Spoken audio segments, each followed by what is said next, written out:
Hey everybody, it's me Amanda with Once in a Wild. Welcome to Once in a Wild Wednesday. Whoa, what was that crazy color scheme? Who knows? Probably a camera malfunction. Hopefully that doesn't happen again. If it does, I do apologize. This is real life, you guys, and we are live. So welcome. If you've never met me before, hello. My name is Amanda, and this is Once in a Wild. What is Once in a Wild? Well, we are a mobile zoo located right here in San Antonio, Texas. We do bring the zoo to you, to your classroom, to your birthday party, to your office, to your anywhere in the San Antonio area, and we're more than happy to do so again in public, and we're very, very happy in person, I should say, in public to offer that as well. And let me know if you're interested. We do all kinds of fun activities and programs with our animals. We are based off of education, but we do all kinds of fun activities too. So I'll get to that in just a moment, but without further ado, hello everybody joining in already. I think we wasted enough time, so without further ado, let us begin, shall we?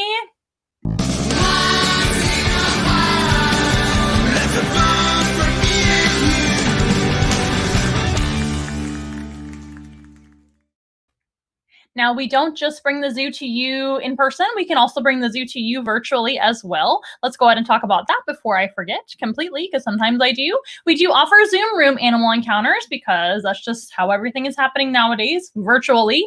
We did a virtual encounter this morning to Miami, Florida, which was a lot of fun. That was a fun classroom assembly or encounter, if you will. And so let's go ahead and share our commercial about our Zoom rooms. That way that you can learn about them if you have not heard about them. It'll explain everything you need to know about our Zooms. Stuck in the house with nothing to do? Did your students miss their fun field trip that was planned for them? Are you looking for a fun team-building activity for your employees that are stuck in the house with the same old Zoom meetings from day in and day out? Was your child's birthday party canceled this year because you're stuck in quarantine? Well, then we got the solution for you! Our Zoom Room Animal Encounters are a great solution for you. In Zoom Room virtual animal encounters, we can bring the zoo to you, but from the safety of your own home. They are fully customizable, and you can invite all your friends to join in and meet all the animals. They are fun, unique, and very interactive. It's also a great learning opportunity. And most of all, it's very, very simple. Just contact us to book your appointment and schedule your Zoom room. Then select the animals you would like to attend in your Zoom room animal encounter, and then send the link to all of your friends and family who are invited to the Zoom room that we provide to your email. And best of all, we can bring the animals to anyone, anywhere, all over the world. So visit us at onceinawild.com or call us today. We can't wait to see you.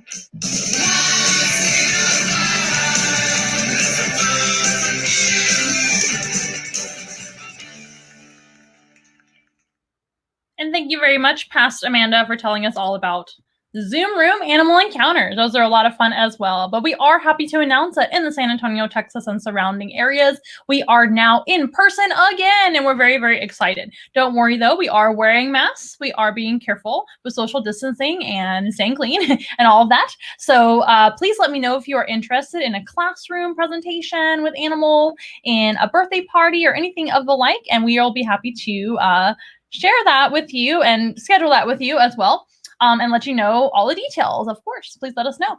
You can let us know via onceinawild.com or through my number, which is down below conveniently for you. But you can also private message us on all of our social media as well. We're everywhere. And all those links are found at onceinawild.com. Easy one-stop shop. Speaking of in person again, we are actually having a couple of events right here in San Antonio coming up. So I do want to go ahead and announce some announcements of some upcoming things that are coming up, and then we'll say hello to everybody individually as I usually do. So this coming up Saturday, so today's Wednesday, right? The 14th. This coming up Saturday, the 17th from 4 o'clock to 6 o'clock p.m. We're going to be over at Holy Pops in the Stone Oak area. I'm pointing like you know where I am right now. That makes no sense. But we are going to be in the Stone Oak area over here on the north side of town in San Antonio.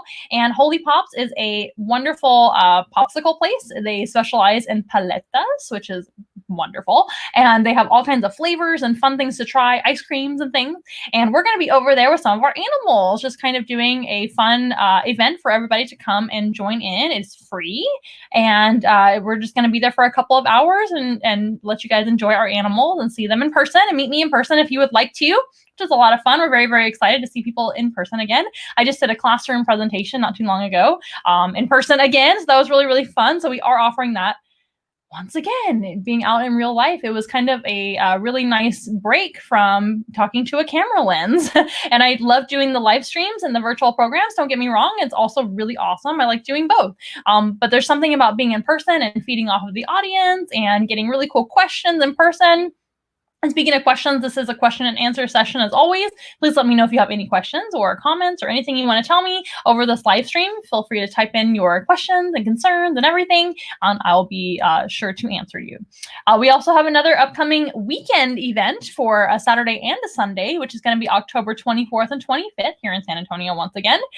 It's going to be a public event all day, and we will be releasing details on where that is. It's actually going to be kind of a festival. And that's going to be in San Antonio as well, here on the north side as well. And then we have another event, the same place, and another all-day event is going to be on Halloween. So we are actually busy for Halloween. So exciting. I thought I was going to be doing nothing this year, which makes me very, very sad.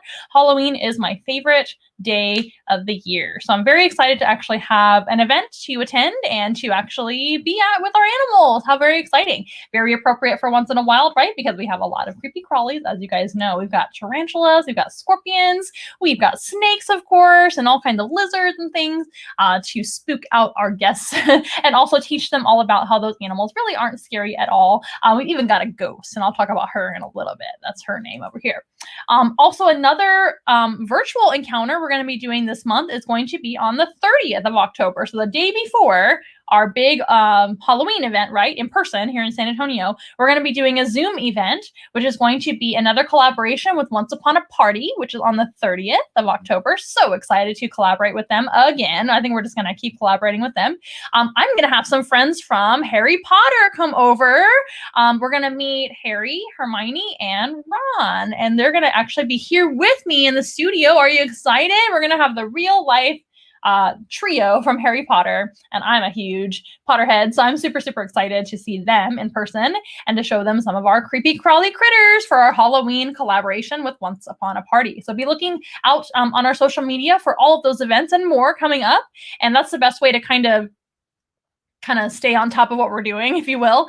Things change day to day this year, so subscribing to our YouTube channel, checking out our Facebook, and following us there, and following us on Instagram are 3 really awesome ways to make sure you're on top of what's going on event-wise, whether they be virtual or in person with Once in a Wild. So we encourage you guys to do that.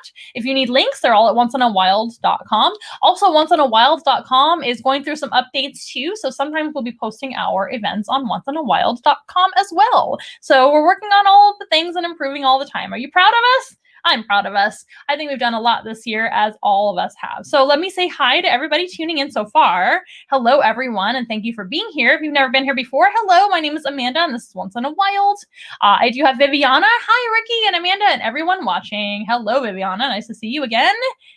Gage is here. Hola, hola. Let's get this party started. I wish I could play music in the background, but it's way too distracting, but that would be a lot of fun. Also, I'd probably demonetized from YouTube, right? So YouTube is very new to us. We do a lot of live streams on YouTube, as you can see. We're streaming on YouTube and Facebook right now simultaneously. Technology, what a time to be alive. But we might get demonetized if we play copyrighted music, right? That happened to us for Star Wars Day a few months back. So that was kind of interesting for May the 4th, right? We didn't think about that. We played some of the Star Wars music and got demonetized for that one video. Oh well. We really appreciate people going over to YouTube and subscribing to Once in a Wild over there on YouTube. That is a lot of help. Hello, Jason from Iowa. Nice to see you. Everything is crystal clear all the way over in Iowa. I hope you can hear me okay as well. Hello, Alejandro. Nice to see you as well. Alejandro also has his own animal outreach and mobile zoo in the valley. So in the McAllen area, yes, I always forget which city you're actually in. I think you're in McAllen. So please check him out. It's going to be Contacto Animal USA. He's on Instagram as well, and you are more than welcome to type in your Instagram down there so people can follow you, or wherever you want people to go, maybe your website or something like that. Feel free. Cedric is here. Hi, Cedric. Nice to see you. I love your profile picture. I keep forgetting to tell you it's a beluga whale, and it looks like a rockhopper penguin or a macaroni penguin. I think it's a rockhopper. Very cute. I do love those guys as well. And you say, I wish I lived in Texas. I know, we would love to meet you. But good thing we do have this technology where we can meet people all over the planet. As long as you have internet, you can meet us virtually, but it's still something. We have friends all the way in Abu Dhabi. We have friends all the way in South and Central America. We have friends all over the world. I mean, I have friends in Rwanda. Love it. So love meeting people all over the place. But I understand it's not the same as in person. Yes, I agree. Viviana says Halloween is life. Sorry, Christmas, but for me, Halloween wins in the holiday wars. Absolutely. I want like 10 Halloweens, and we can skip Christmas and New Year's. I'm fine with that. And Thanksgiving. I don't really care. That's my personal preference. That's always been how I am. I love dressing up, and I love spooky stuff and scary movies, all of the above. And of course, fall weather here in Texas is super nice. So Texas doesn't really have true seasons, if I'm being honest. At least South Texas. We're kind of warm all the time. We don't have much to complain about either in San Antonio. We don't really have like severe weather at all. It's super nice. It does get really hot. So in that way, the severeness is the heat. And today it's humid. So today I'm frizzy hair, don't care. So please ignore the frizz. Oh no.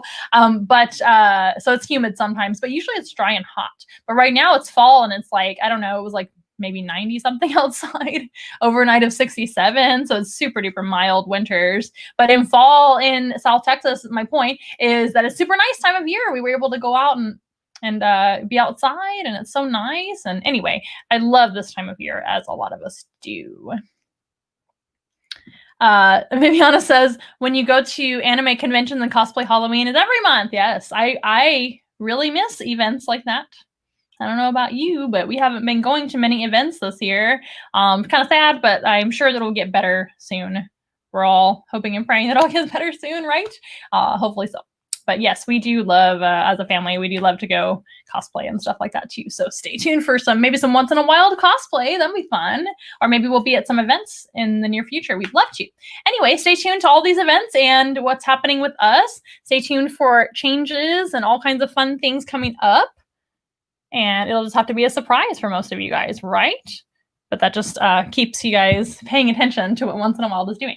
So let's go ahead and start talking about animals, shall we? I'm so very happy to be here. It feels like forever since I was here on the live stream. Last week, we met some really fun animals, but this week we have Ghost. Ghost is appropriately named for Halloween time, right? And Ghost is a beautiful axolotl. She's actually an albino axolotl. Specifically, she's a golden albino. There are different types of albino. There are different types of colorations that axolotls are kind of bred for genetically in the care of humans only. In the wild, they are brown, and they have spots, kind of brown and black, very, very subtle spots. But that makes a lot of sense because they live in a very, very dark, murky water system in Mexico. So today I thought I would actually show you 3 different animals. I brought 3 today that are from kind of the same little section of the planet. And that's going to be Mexico, Central America, and South America today. And I have many, many animals that are from kind of that region of the world. So it's going to be a surprise what animals are coming out next. Viviana says, she's so adorable. That is my son's favorite animal. Ghost is his favorite, or the axolotl in general? Axolotls are my favorite of all the amphibians for sure. Axolotls are very special animals. Unfortunately, axolotls are actually a critically endangered species. So the next step negatively down from being critically endangered, Amanda, is actually extinct in the wild. So these guys are not doing very well in the wild. So I do like to promote them a lot because they are critically endangered. Not great situation in the wild. Some of the things affecting them. Number 1, they're from the Xochimilco River Canal system in Mexico City. Now, Mexico City is a great big city, and Mexico is very large, but Xochimilco is super tiny. So the tiny little area that they live in the world is super small. So that already sets them up for kind of failure in the wild. They're only from a very, very tiny region They only live there in that one little river canal system. They have very specialized temperatures that they need. They need a certain, type of water balance and all the chemistry in the water to thrive in the water. And they're kind of trapped in that little ecosystem. So if that ecosystem collapses and something happens to their home, they go away too. And as an amphibian, they're even more sensitive than other animals would be to like water changes, temperature, chemicals, trash, things like that. And the reason is because amphibians, that's the word, amphibians have absorbent skin. So all of us have skin that can absorb some things, but like reptiles have scales. So their skin is basically waterproof. They can still soak up some moisture by hanging out in some water and soaking it up, living their best life and having a swim. But an amphibian, but they have scales. So an amphibian doesn't have scales. They're super slimy. They're kind of gooey to the touch. Very, very sensitive skin. So anything that kind of goes along in their waters, say it's bleach. Say if somebody dumped bleach in their river. Please don't dump bleach in the river. It's horrible. But if you dump bleach down the storm drain, did you know that eventually goes to the rivers and eventually goes to the ocean? And a lot of animals along the way will become very, very, very affected. Bleach is really harsh. All kinds of chemicals are bad for the environment. But like things like bleach or like even to our skin, that would like burn you. For them, they absorb almost everything that touches them. The water, they're kind of like a big glob of water as an animal, and they need to be slimy because they also kind of breathe with their skin too sometimes. So a lot of amphibians breathe with their skin as well as with lungs or gills. So it's a lot, I know. But the point is they absorb a lot of things. So they're one of the first animals to kind of be affected by chemicals in their water. Trash as well can be a big problem for all animals that live on the planet, but especially for animals that might eat things in the water like little tiny pieces of plastic that float around and look like food to them. They might eat it and get impacted and become sick. They're also very affected by what we call invasive species. So invasive species exist all over the planet in various places. A great example of an invasive species is a Burmese python in Florida. So in South Florida, Burmese pythons are kind of a problem. They're not native to South Florida. They're native to the other side of the world. Well, Burma, right? Burmese python. So yeah, they're going to be like in Asia and stuff like that. So they're not from there. So they thrive though in the tropics of South Florida because it's very similar to Burma where they're from, right? And those guys are going to kind of wreak havoc on the environment because they're a big predator that can eat other animals in Florida that don't normally have to worry about a big giant snake. There's not really big giant snakes that exist naturally in Florida, like a Burmese python. Burmese pythons get really big. Giant predators in Florida would be like the alligator. That kind of fills that niche, but they don't, alligators don't overdo it because they're from there. They've basically adapted to having that balance of just being there and doing good for the ecosystem. Alligators are great for their ecosystem, so not a problem. But when you introduce other animals like Burmese python, another animal that actually is all over the planet is feral cats. Feral cats are basically pet cats that are domestic, that have gone wild or just are outside. Outdoor cats are included in this as well. So even a pet cat that's just kept outdoors, those guys are terrible for the environment as well, because they're another predator that most animals are not adapted to fending off or dealing with. And also cats are kind of a problem too because they hunt even without being hungry. So there's a lot of issues with that. So feral species and invasive species that harm the axolotl in the wild are going to be usually fish. So things like carp, tilapia, those are great big game fish that a lot of fishermen like to fish. And I'm not dogging on fishermen. I think you're great. But what happened a long time ago is that they actually placed those foreign fish into the Xochimilco River Canal or surrounding areas. Maybe not specifically in that canal, but everything kind of flows that way, right? So they may have released some of those fish as babies. They grew up, and fishermen are really excited to fish them. Oh, that did that by itself. It's a ghost. There's a ghost affecting my camera somewhere. We saw that kind of spooky color that happened. Maybe I do have a ghost in the house. Oh my gosh, it's just ghosts, the axolotl. So yeah, so those guys were released into the waters over there for fishing purposes. And what happens is they grow really big. That's a really big, impressive fish to like fish and hold up and be like, wow. Yeah, that's basically their purpose there. But in the meanwhile, they're wreaking havoc on the environment because they eat everything that fits into their mouth.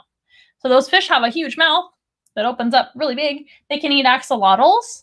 They can eat other fish and other worms and other prey, maybe other amphibians that live there too that the axolotl may eat. Axolotls are carnivores. Let's feed her, shall we? We can show you how she eats. Oh, no, I dropped her food. Come here, food. So they're gonna eat things like, they're gonna eat things like worms, bugs that float on the river surface or maybe swim underneath. Some bugs do swim, believe it or not.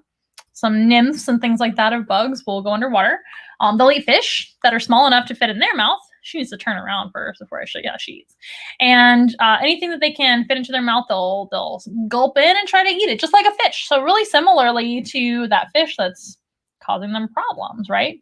But that's going to be a big issue. Yes, hello, Richard. Hello. Tell Owen hello. Iguanas are invasive too. So there are green iguanas specifically in South Florida that are not supposed to be there. Fun fact about green iguanas in South Florida, though, they're not super harmful to the environment. They're not a big problem. Those guys are plant eaters. They're not going to be eating any animals. So green iguanas like Joanna, our iguana, they might be kind of a nuisance. They're definitely not an endangered species either. So there's not really a whole lot wrong with taking them out of that environment in one way, shape, or another. One shape or form. You know what I'm trying to say. One way or another, it's okay to remove them from the environment. They don't need to be there, but they're not as big of a problem as some other species. So, but yes, you are correct. Axolotls are being added to Minecraft? What does that look like? A square axolotl? Here's a good question from Viviana again. She goes by Gemstar on YouTube, but it's Viviana. She says, are these amphibious animals prone to carry various bacteria that can harm us humans if we touch them? Yes and no. Not any more than like a turtle or a reptile. So it would be like salmonella and things. So the best thing to do if you're handling animals like I do on a daily basis or cleaning up after them, just wash your hands after handling them and before you eat. So you don't want to be handling water changes and cleaning up after them and then going and eating some chips or something like that and putting that bacteria straight into your mouth. That being said, I've never gotten sick from handling frogs, salamanders, all these guys, snakes, but I just try to wash my hands. Little ones tend to forget that. And so that's why I always say that they're not good pets for kids because, you know, kids want to hold everything and touch everything and then fingers go right into the mouth. So not really any much more than any other animal, to be honest with you, but we can actually harm the amphibians a lot more readily than they can harm us. So some amphibians do have toxins, though, and that would be more a little bit to the touch, but more if you ate them. For example, cane toads and poison dart frogs and some other amphibians like that, they have toxins in their skin that when a predator bites them, the toxins come out. It usually just tastes bad, but there are some frogs like poison dart frogs or poison arrow frogs, however you want to say that, which are also from Central and South America, by the way. But those guys are super duper toxic in the wild. In the care of humans, poison arrow and dart frogs are not toxic. They have to eat a certain diet. I still wouldn't eat one. You know, that'd probably be safer than eating one. So I don't recommend that.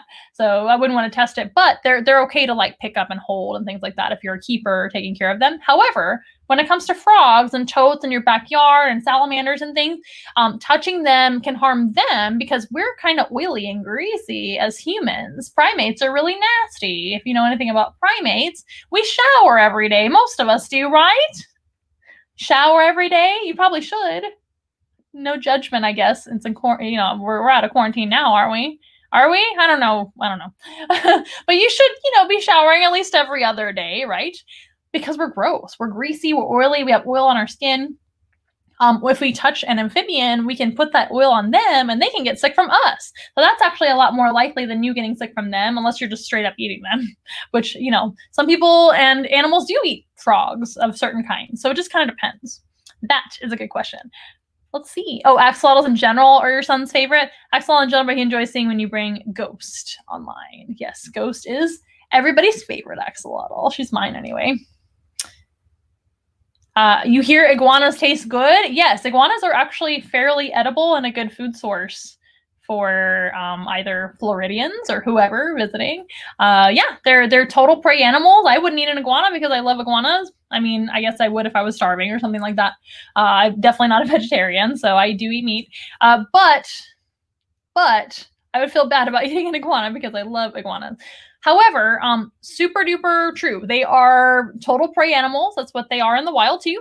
Animals do eat iguanas all the time, and humans eat iguanas too. I would just cook it pretty good before eating it if I were you. I've never had one. Have you, Richard? I guess you haven't.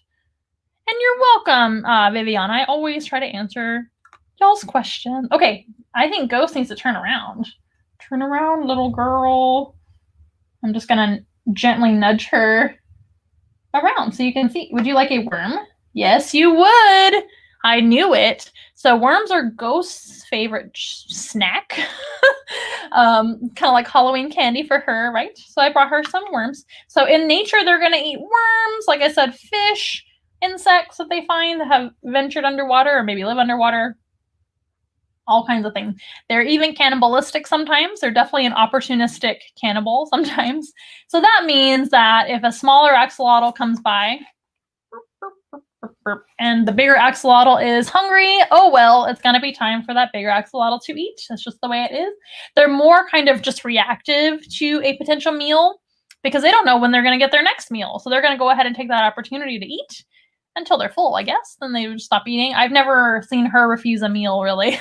So their scientific name is really fun. It's Ambystoma mexicanum, which translates loosely to Mexican glutton. So they are kind of gluttonous little creatures.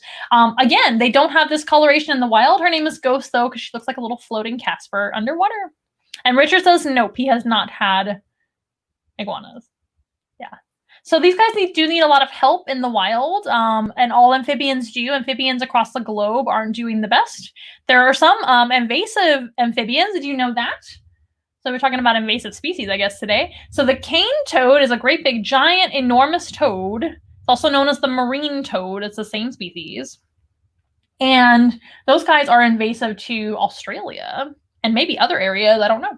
But Australia has a lot of those guys. And they're kind of open season all the time for cane toads. The problem with cane toads is they are super duper poisonous and toxic. So when animals try to eat them, they're full of poison, so you can't eat them. So a lot of animals will actually die from trying to eat them because they're stubborn and they want to eat it anyway. And nothing can really naturally handle a cane toad, like as far as eating them. So they just overproduce and they're everywhere. And cane toads are so large that they can eat all kinds of animals around them. So they're a big problem. So they're definitely open season over there in Australia to eradicate them, which is kind of, I have mixed feelings about that kind of stuff. But invasive species definitely are a problem all over the planet, right? Richard says, I wonder if they get caught by fishermen. Talking about axolotls, I imagine they do sometimes, but there's so very little of them left now that I doubt it happens very often. In fact, I know it doesn't happen very often because I know that surveyors and naturalists and scientists and everybody else, environmentalists, all the guys studying them. So axolotls have gone from, and this is about a 20 to 22 year time span.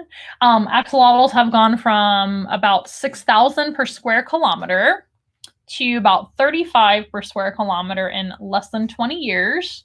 I think it was 20 years and then now it's like 22. It might be even less now. Super sad. So I highly doubt it. It's super hard to find them nowadays, even to survey them and figure all that out. So that's super depressing. I'm sorry to be so depressing. Yeah, so not so much these days, but I'm sure in the old days when they were just super numerous in that one little section, they've never been a very numerous animal because they only live in a tiny little place all to themselves, more or less. Well, maybe not all of themselves. They have other animals they share it with, but this specific species, the axolotl, only lives in that one little place in Mexico. She is so cute. I wish you guys could see her in real life. She's actually turning a little darker today. I'm glad, so you can see how golden she is. She even has golden eyes. So pretty. Who else has questions about our beautiful ghost? you're just joining us, this is Ghost the Axolotl, everybody's favorite axolotl. She is just a treasure across the planet, isn't she? These guys are wonderful. They also have amazing abilities. So they might be a pretty simple creature living underwater in the swampy waters of Xochimilco, but they have hidden abilities. So if an axolotl actually loses a body part, say it's an arm or a tail or an eye, or a gill, so those little things on the side of her head are gills. They're like little fingers with little wispy things on them. They're red. You can see them really well. Where are you? Right here. Right there. There's 3 on either side of her head, so 6 total, right? If one of those falls off or gets injured, all of those things I listed can regenerate. So they can grow back. You've heard of lizards growing their tails back, right? That's pretty common knowledge. If a lizard feels threatened by a predator or something like that, they can lose their tail at will. It comes off. And then it will regenerate eventually for a lizard. These guys regenerate anything on their body as long as they have a little bit remaining. So say if their head gets eaten off, they're not going to regenerate their whole head to my knowledge. I don't think that's possible. But if they had half of a head, they could regenerate half of a head again. They can regenerate their brain, heart, kidneys, liver, all the things inside of them. And that is pretty fantastic. I think they are amazing animals. In fact, they're so amazing that scientists have been studying them for years in labs to see if we could possibly apply that to human medicine. That would be very convenient if I had an injury so bad that they had to amputate something, and then I could just grow back. That would take a lot of trouble out of many, many people's situations. A lot of people are, they've fought in wars and they've lost land. It's pretty severe, or a car accident or something like that. Or maybe you need a new organ. Maybe you have something wrong with your heart or something wrong with your liver, etc. You could potentially regenerate those things. So that's pretty amazing. They haven't figured it out yet, but who knows in the future? Yeah. So Gage says ear hair.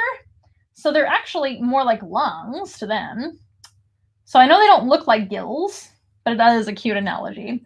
But they don't look like gills of a fish, because usually gills of a fish, they're kind of flat to the side of their head, right? Because they have to be streamlined underwater.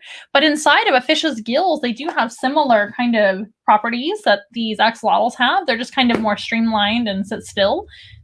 The axolotl breathes by flapping their gills like this. So I guess it's 3 on either side like this.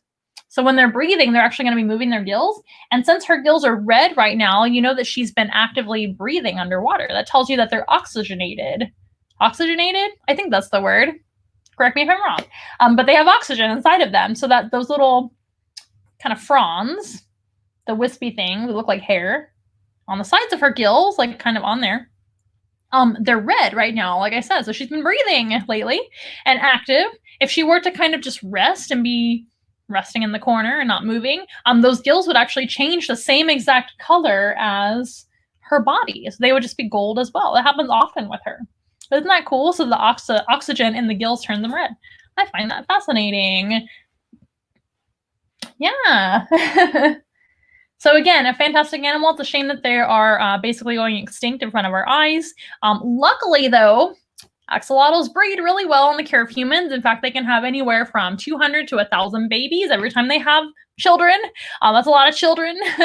And the reason is because most amphibians are like that. And the reason is because when they have all those babies, a lot of them will get, eaten by other animals, right? Fish, other amphibians. I said that they eat each other. I almost said they eat themselves, but you know what I mean. If they ate themselves, it would grow back anyway.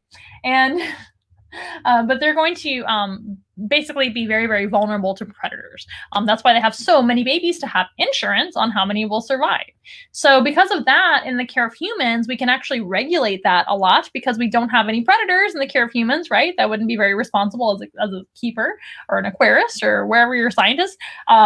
So they do have tons of babies each time they have babies. So they do really well. As you can see, Ghost does really well here once in a while as well. So I don't think they're ever going to go extinct totally, because they're always going to be in the care of humans at zoos, aquariums, mobile zoos, virtual zoos, all the things. They're even pretty common pets as well, just like some reptiles and amphibians are pretty common pets. And I see why. They're super adorable and very personable. One of the most kind of surprising animals. Before I worked with them, I always kind of liked them, but before having my own axolotls, I kind of was like, well, they're fine. But after having them, they're one of my favorite animals. They're so, so cool. Yes. Ear lungs. Yes, Gage, you're doing it. That's a better one. You can do it. I believe in you. Yeah, so that's going to be the way they breathe. So most of your amphibians, of course, they start from an egg underwater.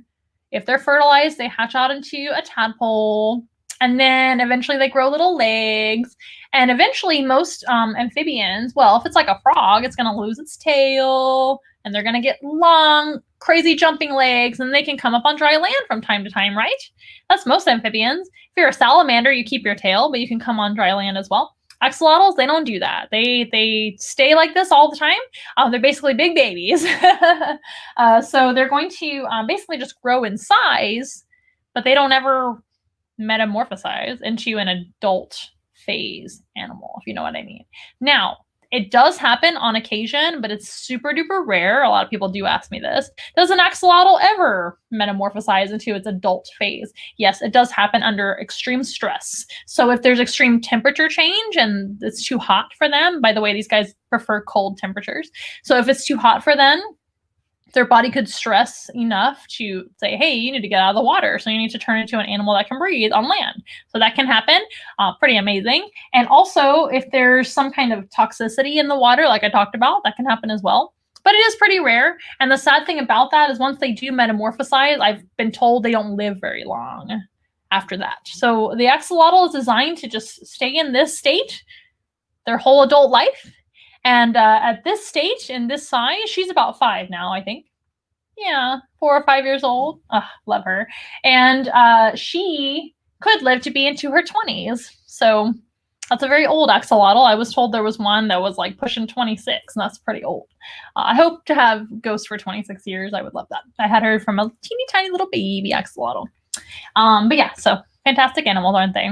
How big do they get? Good question. They get this big.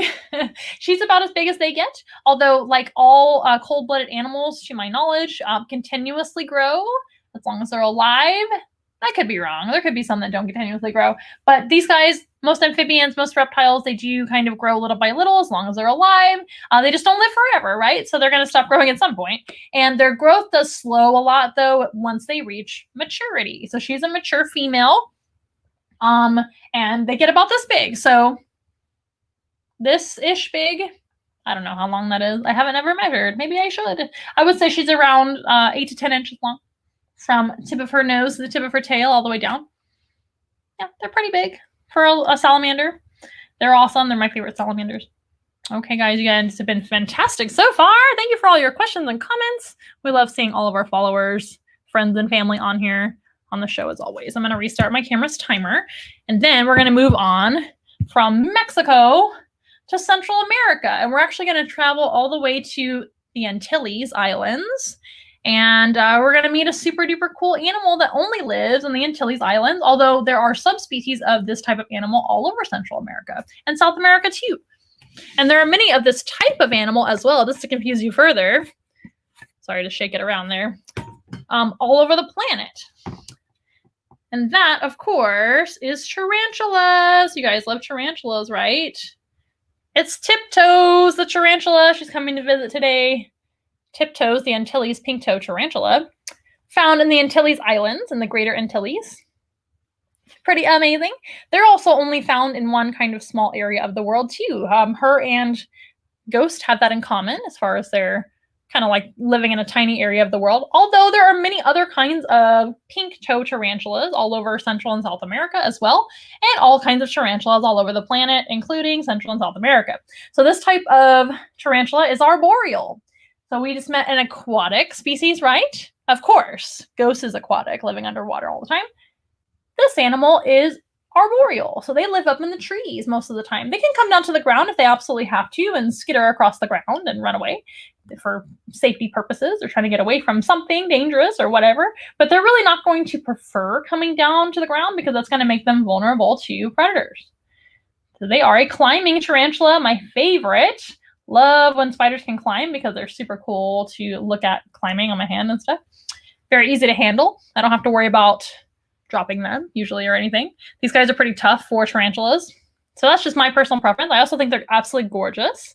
She's actually a lot darker than she normally is. So typically this type of tarantula is super duper purple, burgundy, kind of a bluish teal on her cephalothorax there, which is the center part right here. You can see it's kind of shiny grayish blue right now, but she's going into molt, and it takes them a while to molt once they've also reached their maturity. So all tarantulas have to molt their exoskeleton as they grow. When they're babies, they do it a lot more often because their body is telling them to grow quickly or else they're going to be vulnerable to all kinds of predators. So when animals are babies, they really want to grow up pretty quickly, especially if they're tiny babies. And you might imagine how tiny a baby of this animal might be. So while they're babies, they molt a lot and grow a lot. And once they reach maturity, they slow their growth and they only molt about once a year, if that. So she's going to be coming up on a molt, I hope anytime soon.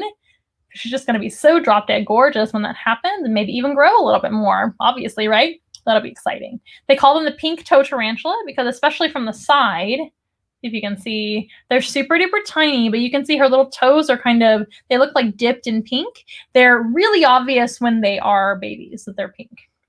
And these guys do have retractable claws. Most tarantulas are like that, if not all of them. And they do climb with their claws, but their claws are so very tiny that it doesn't hurt.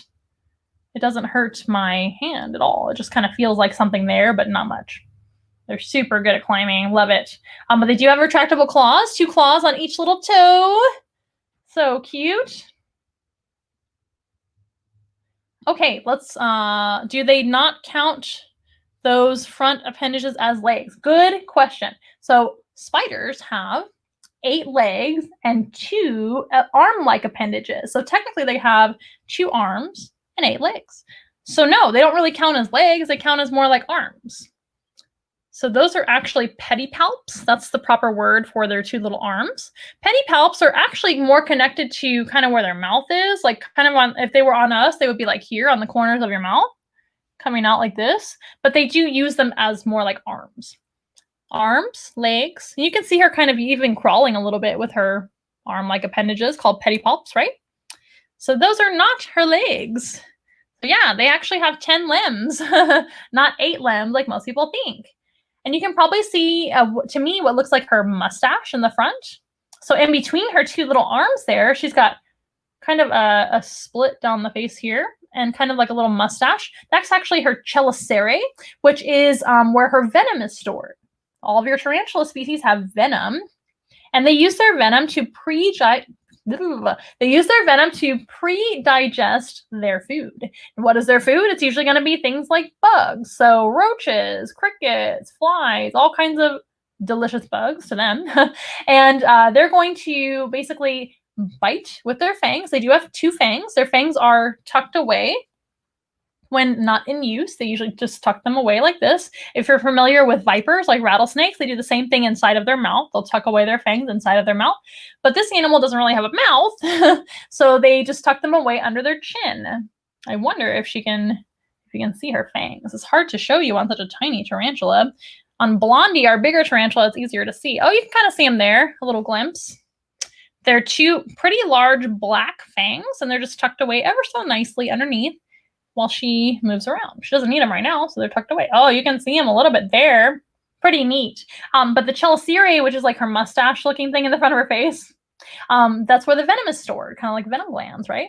And they will pierce the prey, and they hang on to it in the meantime and wait for it to liquefy. And then they can kind of mush up the food and drink it instead of having to chew it, because they can't chew.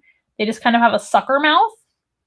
Yeah, so that's how your spiders eat. They pre-digest their food with their venom. Her venom is not very toxic to humans at all.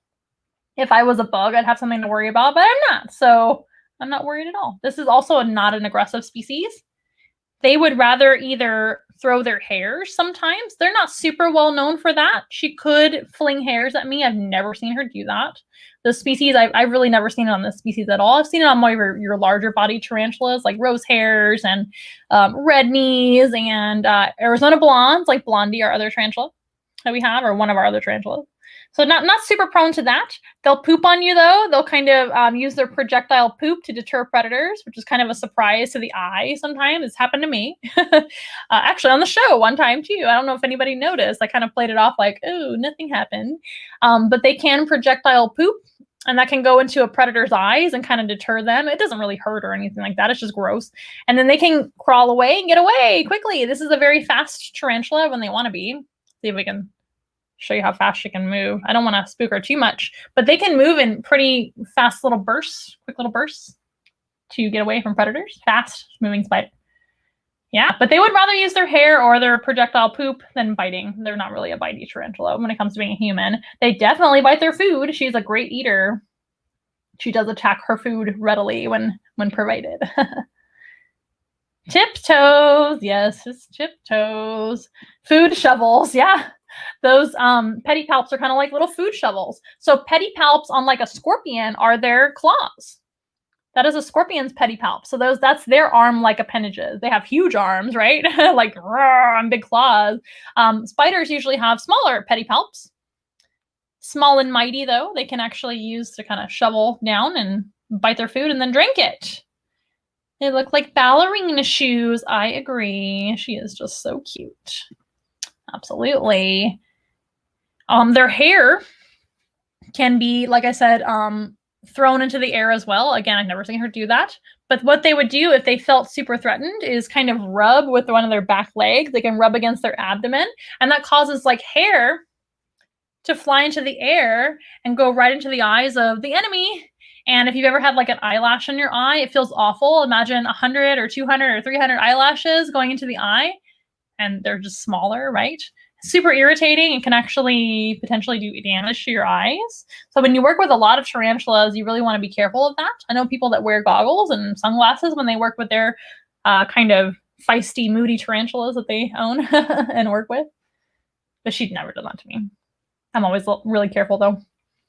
Yeah. Food shovels. I love that. Spiders are very, very misunderstood. A lot of people are afraid of them. Please do not harm spiders. Spiders do us a lot of good on the planet. They eat a lot of insects, like I said before, and a lot of those insects, when not kept in check, they can really wreak havoc on our planet. They can cause disease. We don't need any more of that this year. Not today. And also they can eat a lot of our crops and food. So if insects just took over the planet, first of all, that would be a terrifying situation. Not a fan of just insects everywhere. As much as I love bugs and things, no. And they would, a lot of them would eat our food and take over, right? And also make us sick and all kinds of things. So we need animals like spiders to keep those insects in check and to make sure the balance is in the ecosystem. Just like we talked about a balanced ecosystem with the axolotl situation and invasive species, we need predators in the ecosystem to help us out. This is also a predator, right? Amphibians are great for that as well. Amphibians in general, like frogs and toads in your backyard, etc., they help us out with mosquitoes, flies, roaches, all those guys as well. So that's a really great kind of natural pest control. So are tarantulas and spiders. Now, I'm not saying that every tarantula is super duper safe to handle. Of course not. I don't condone anyone holding wildlife when they see them. You want to look at them, walk away if you need to, take a photo, enjoy them from a distance. Please don't pick up tarantulas if you see them. And certainly don't pick up spiders if you don't know what you're doing in your environment, because some spiders definitely can harm a human with their venom. This animal wouldn't harm me if she happened to bite me, which she never has, of course. But there are a few of, select spiders that are definitely not great for humans to get bitten by, but we shouldn't kill them. I don't believe in killing them. Now, if you have an infestation in your home, please call a professional to handle that situation, because we don't want any of your family members to be harmed. That is a very different situation. But I'm talking about the occasional spider you see here and there, outside, in your home too. Jumping spiders are a really common animal that I see around here anyway. And they're very, very beneficial to our environment. They eat a lot of bugs for us. And they're perfectly harmless. Jumping spiders cannot harm a human whatsoever. And you can just kind of leave them alone to hunt in your house if you want to. Pretty neat. Now, I do understand people being a little bit leery of creepy crawly critters, but we want to encourage you guys to learn about animals you may be apprehensive about. And in person, we can actually help you guys get over your phobias. If you're interested, that's something we specialize in here at Once in a Wild, is exposure therapy to animals people are sometimes scared of. So let me know if you're interested. Isn't she gorgeous? And as we get closer and closer to Halloween, we'll be getting even creepier and crawlier with our live streams and some of our animal programming. Like I said, we've got the Harry Potter program coming up on the 30th. That's going to be a fun live stream as well with Once Upon a Party and Harry Potter characters. And you better believe we're going to have snakes, creepy crawlies, all kinds of things on that show. So stay tuned. I just love her. These guys are absolutely gorgeous. One of my favorite species of tarantula. Look at her go. Did you know that tarantulas do not have a brain? They're actually pretty simple creatures.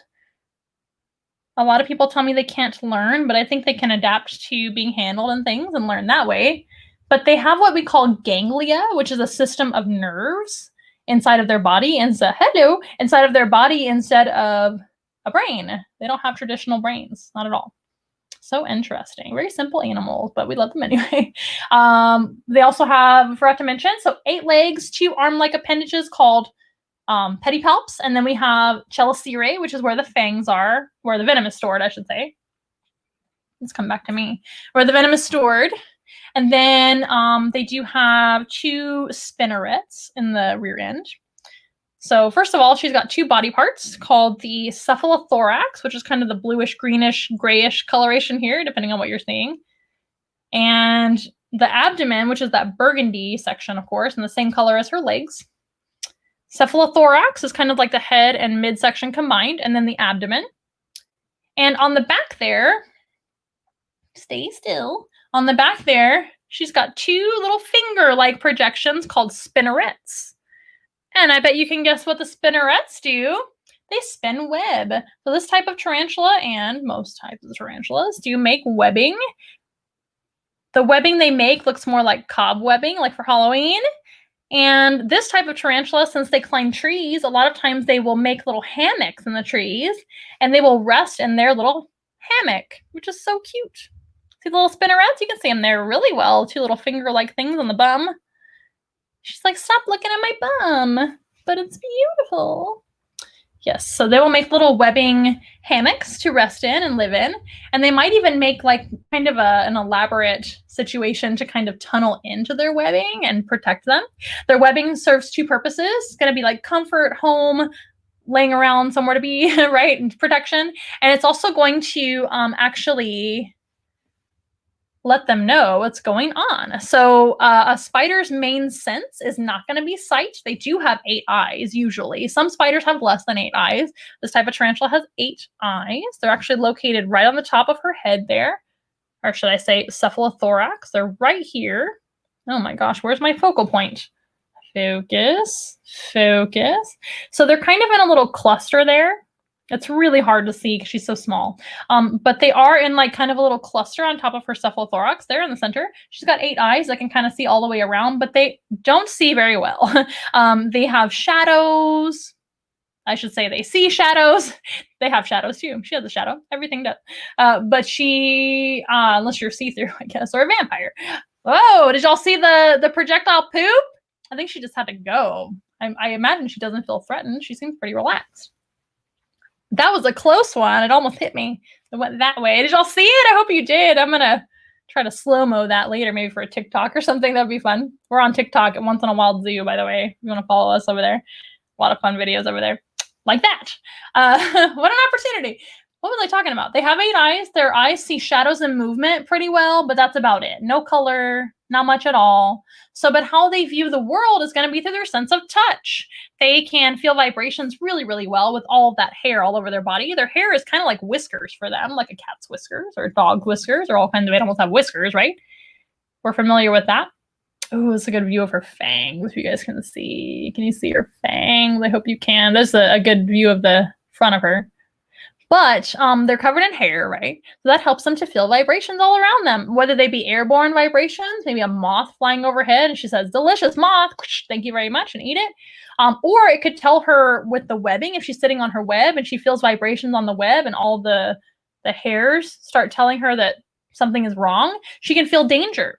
Something like that too, that's going to alert them to danger. They're actually pretty sensitive to breath and things like that.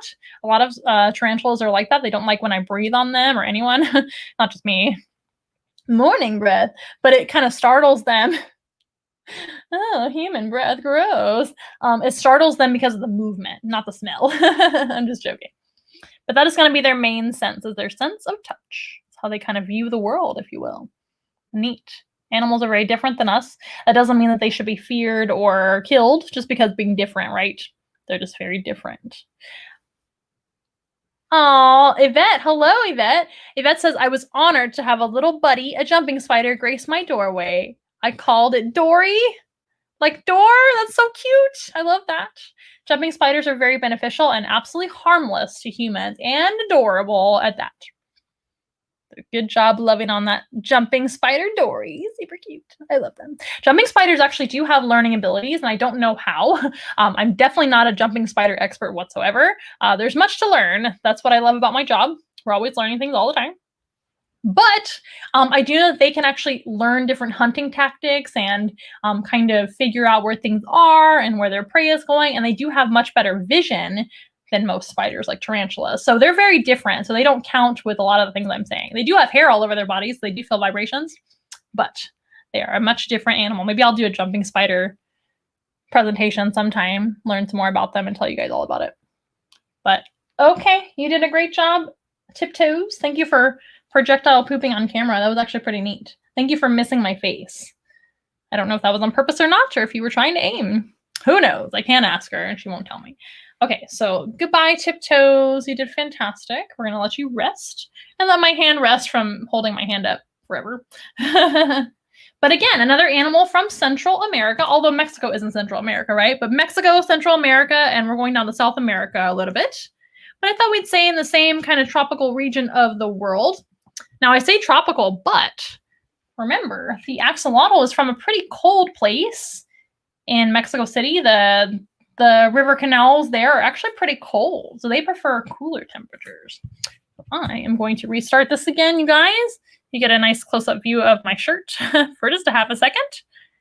Thank you very much for your patience. Let's meet one more animal, and this animal happens to be from Colombia. So we're staying in the same region of the planet today, and it'll be our last animal for today, and then we'll say goodbye, and I'm sure you're going to love her. First, I have to retrieve her up from where she's resting. So today we met a axolotl, which is an amphibian. We also met a tarantula, which of course is an arachnid, but also an arthropod, which means, you know, bugs, insects, centipedes, arachnids, all those guys are arthropods. Invertebrates as well with no bones. But let's meet an animal with bones. It's a reptile, and she is from Colombia. Well, her species is from Colombia, I should say. All these animals are not actually from the wild. But here she is. She was trying to take a nap down below. It is Lulu the Tegu. Lulu the Tegu is a Colombian Tegu. They are also called the Colombian black and white Tegu, of course. And they are just beautiful lizards, aren't they? Found in Colombia and some surrounding areas around that, I believe. And these guys are amazing larger lizards. Colombian Tegus don't get that large. They get about this large. She is also a girl Colombian Tegu. Now, she will get a little bit bigger than this. Maybe like, I don't know, 5 more inches long or so. Who knows, on average. She's a nice, healthy, weighted Colombian female. And, you know, some of the Tegus you see out there are actually pretty overweight, I'll be honest with you guys. So she's not. But she's also a female, so not nearly as large as the male. Males can be about twice this girth and size. And males do have big cheeks as well. But most of the Tegus you guys have probably seen in like programs or on TV or YouTube or wherever are actually Argentine Tegus or Argentinian Tegus. So there are different types of Tegus. There's also gold Tegus too, which look more like the Colombians. They're actually smaller than the Colombians. I believe they're also called Colombian gold Tegus. But she's a Colombian black and white Tegu, and she is so pretty, huh? They have a beautiful forked tongue, kind of like a snake. And but it's much larger than a snake's tongue, much girthier. They can use their tongue to like lap up things like eggs. Her favorite food is eggs. And she does use her tongue from time to time to kind of like lick up her food. Snakes can't really do that. Snakes, when they drink, they have to just slurp up the water with their mouth instead of lapping up water. She could kind of slurp and lap with her tongue.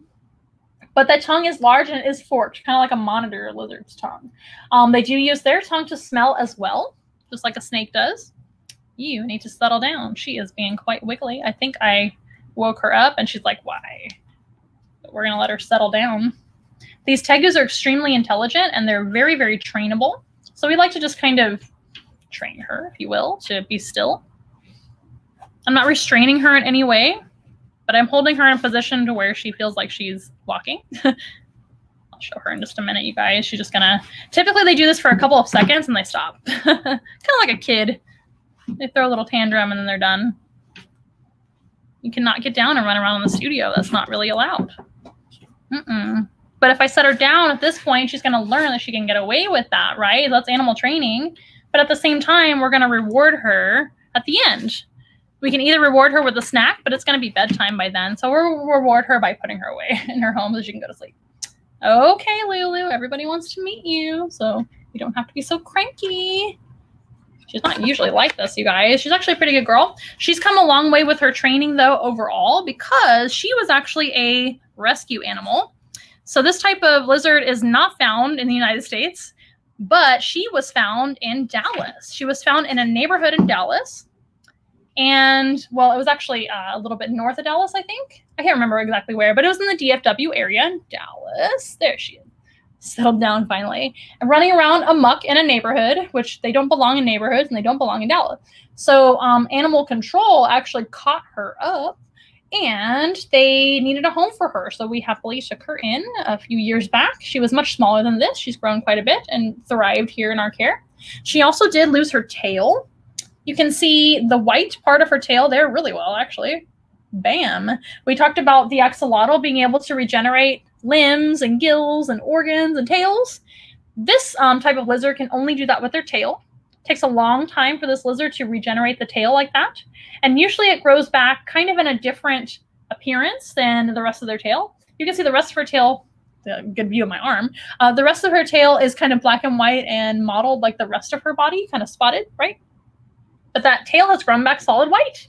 That happens sometimes. Typically it's going to be solid black and then and look like that. But she happened to grow a solid white tail, which I find so interesting. But during that catch-up situation, I believe her tail came off. Because if they feel threatened, you know, being grabbed up by animal control or something like that, they can feel threatened. They can feel like they're in danger. So they can actually lose their tail at will, pretty much.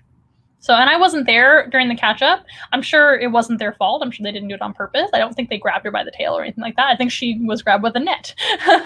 Because these guys are fast when they want to be. So I don't imagine somebody just reached out and grabbed her. They can also bite pretty severely if they feel upset. So she's come a long way with her training. And she's doing very, very well, despite her little tantrum that she just threw. But you can see she's doing okay now. I may jinx myself by saying that. This is also her second program today, but I thought you guys would love to see some of our Mexican and Central American and South American animals today, so I themed it out a little bit. Very adorable. Thank you. Oh, this might be talking about your Dory. Dory, adorable and live by a door. Love it. Yvette says, it seemed very astute, responsive. Yes, they can be. Those little spiders are actually pretty responsive for sure. And she's saying LOL to the projectile poop that we saw from our tarantula. If you want to check out the projectile poop, watch this video back. So much fun. Viviana says, Lulu, hi. Hi, Lulu. Everybody loves you, Lulu. She's always a big hit. Viviana also says they are similar to monitor lizards. They're kind of distantly related to monitor lizards. They're similar in some ways, but they're only found in the New World. Tegus are. Tegus are also not just carnivores, they're also omnivores. So tegus are kind of scavengers as well. They fill that niche a little bit there in Central and South America where they're from. And they'll eat things like eggs, dead animals. Somebody has to eat them, right? Or else we get diseases. So all three of these animals actually help us out with diseases in retrospect. These guys are going to eat, like I said, carrion, which is dead animal, eggs, their favorite. That's Lulu's favorite food by far. They'll eat insects. They'll eat fruits and vegetables as well. So they're omnivores. They eat both. And yeah, are they similar to monitor? I knew what you meant. Oh, Andrea, hello. Evelyn is saying hi and typing in so many emojis. Thank you so much, Evelyn. We love to see you watching the show. It's nice for you to be here. And yeah, hello. I hope you have enjoyed everybody so far. We met an axolotl who's still here on the table. And we also met a pink-toe tarantula and now Lulu the Tegu. Lulu the Tegu, yes. And Cedric says, what's up with Lulu's really long toe on her back leg? I don't know. That's just the way they are. That's a good question. I don't really know if that toe is like for something. It's just how they're built. Kind of like an iguana. Iguanas also have really weird toes like that too. Lulu, you need to settle down. She's trying to get away with all the things today. Ay, ay, ay. I promise. She's not usually like this. But she was actually pretty wild when we got her. She was almost not handleable. We had to really, really work on our relationship and things. And today as well, I guess. She's like, let me down. I want to eat some eggs. Definitely not feeding you eggs right now. That's not a thing. You don't get eggs from hanging out and, well, from misbehaving. You get eggs for hanging out and being good. So I don't know if the long toe is like for a specific reason. That's how a lot of lizards are built. They're definitely not a climbing lizard. Maybe it's to scratch herself. I see her kind of reaching up that way. Look at her spots on her back leg. Isn't that awesome? So this type of lizard is definitely a terrestrial species. They don't do much climbing at all. They might even go underground to sleep. She definitely goes underneath her hide to sleep every single night. They're highly diurnal, which means they are only awake in the day. And they go to bed as soon as the sun starts to go down. They're like, it's bedtime, goodbye. They need all of their 8 to 10 hours, just like I do usually. And so I totally relate. She might just be feeling cranky because it's bedtime, maybe. They're super smart, though. This type of lizard is one of the smartest reptiles in the animal kingdom. You can just see it in their eyes, if you ask me. But they are super able to learn behaviors. Like we talked about, just being around people and being a lot more handleable. Now she's great, usually. She's usually not running off my hands like this. Super, super, super duper smart. I swear that she knows what I'm saying when I talk to her. It's almost like a dog. Pretty cool. And a lot of people say the same thing about their tegus. They just have that feeling where they're smart. You can like basically tell them in plain language what to do, and they'll do it sometimes, unless they're being brats. Of course, they smell really well with the tongue. They have a Jacobson's organ on the roof of their mouth, just like a snake has. So that forked tongue is going to help them smell directionally in 2 different directions, just like we hear in different directions, right? With 2 ears. Most of us do. I have terrible hearing in 1 ear, so I don't really hear very well directionally. I certainly don't smell directionally. I don't have a forked tongue either. That's going to help them to receive lots of information about the world around them, including finding food, whether it be dead stuff, eggs, fruits and vegetables, or living things like bugs or small animals here and there. Awesome, right? Speaking of invasive species, Argentine tegus are invasive over in Florida as well. So Florida is kind of another hub for invasive species, just like Australia can be, and other places as well. Argentine tegus definitely can cause problems in Florida because they do eat all kinds of stuff, almost like pigs do, right? They're kind of the pigs of the lizard world, aren't you? Little piggy. Oh, now it all makes sense. They do eat eggs of other animals. That could be a problem. They do eat other animals, which can be a problem. Not a natural animal to be there, so not great. And her running around in Dallas, not great either. I'm sure she would have caused a lot of problems if she wasn't caught. Now, we don't know anything about her history whatsoever other than what we know, which is that she was caught by animal control, and then they called us to see if we would like to adopt her, and we said yes. That's all I know. Took a leap of faith there, but I'm glad we did. She's wonderful. And we don't know her age. She was much younger. She was much smaller than this rattler, but if she had gotten improper care, she might have been older than she should have been at that size, so we don't really know. Reptiles grow based on their care and what they get to eat and proper lighting and all the things, heat. So who knows? She can't tell us.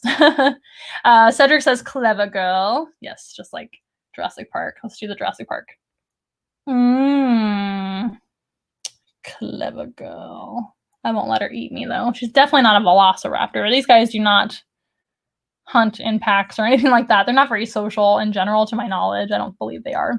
In fact, males will fight for females, and that's how females become very impressed by males. Usually males have very large cheeks, especially the Argentine tegus. They have huge, fat cheeks. And those cheeks will impress the lady friends because they look really impressive and strong as a male. And also they'll help them in battle because males will often go for the throat with their mouth. Let's try to bite each other's throat. Is that a good impression? That'll probably be my cover photo.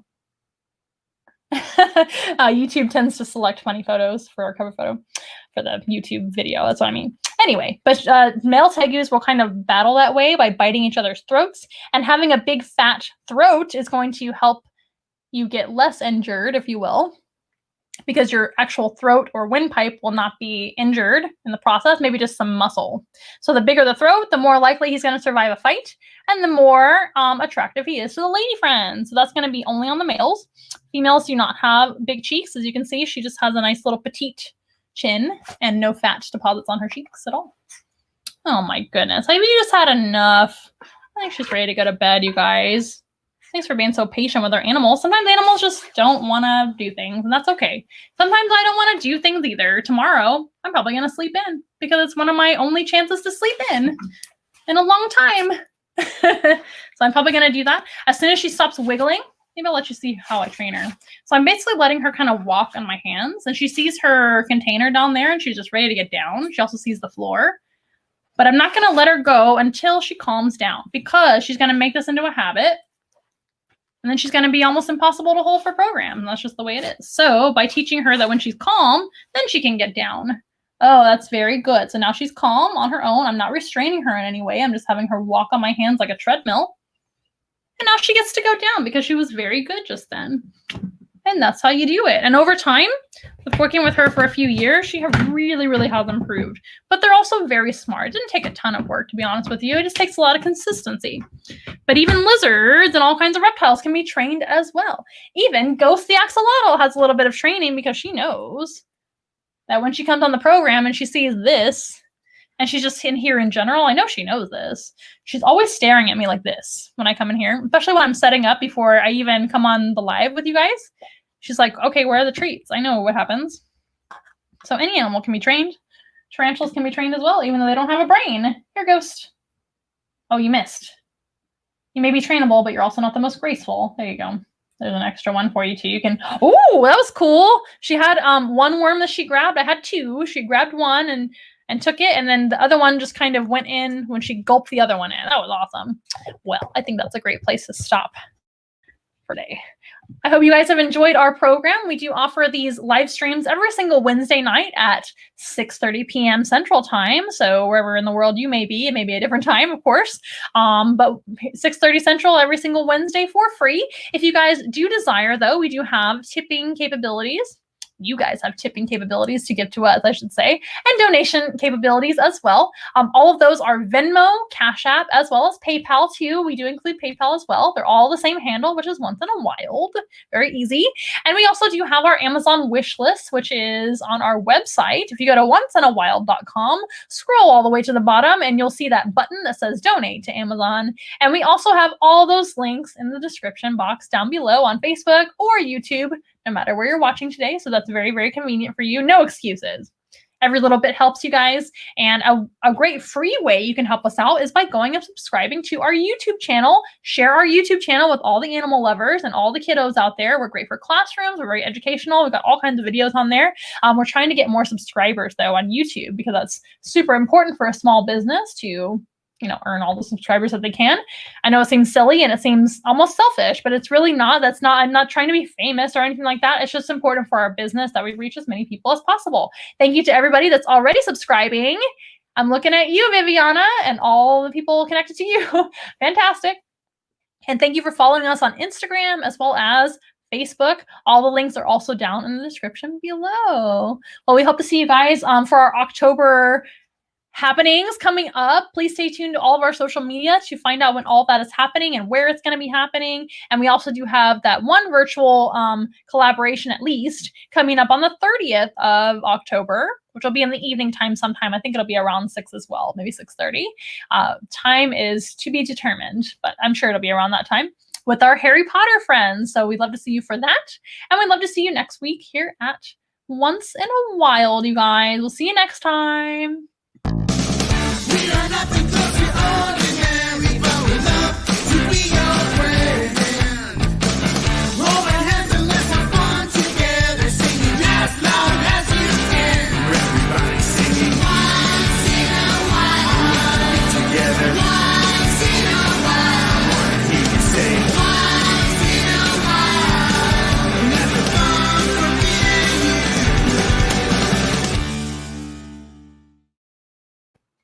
Thank you guys for being a fantastic audience. We will see you next time, whenever that may be. In the meantime, stay safe, and we hope to see you soon. Bye, guys.